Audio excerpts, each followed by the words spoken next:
Diploma প্রকৌশলীদের বিএসসির মর্যাদা দিতে শিক্ষা মন্ত্রণালয়ের কমিটি।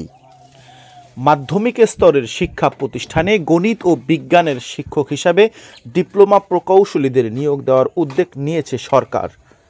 আর সে লক্ষ্যে ডিপ্লোমাধারীরা কোথাও ন্যূনতম 2 বছর চাকরিরত থাকলে তাদের বিএসসি পাস সমমান দিতে কমিটি গঠন করা হয়েছে। গত সোমবার 15 এপ্রিল শিক্ষা মন্ত্রণালয়ের কারিগরি ও মাদ্রাসা শিক্ষা বিভাগ এই কমিটি গঠন করে। কারিগরি ও মাদ্রাসা শিক্ষা বিভাগের অতিরিক্ত সচিবকে কারিগরি আহ্বায়ক করে 10 সদস্যের কমিটি গঠন করা হয়।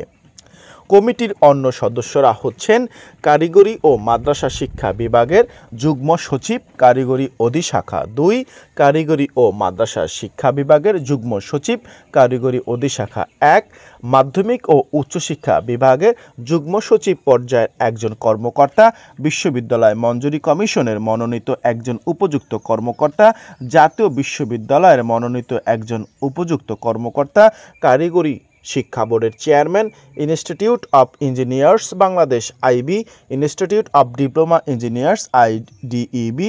কমিটির সদস্য সচিব থাকবেন কারিগরি ও মাদ্রাসা শিক্ষা বিভাগের উপসচিব।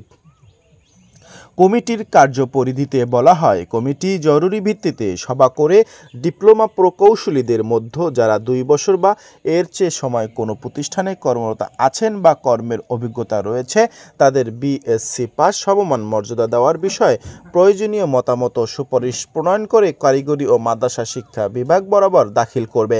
কমিটি প্রয়োজনে এক বা একাধিক সদস্যকে কো-অপ্ট করতে পারবেন।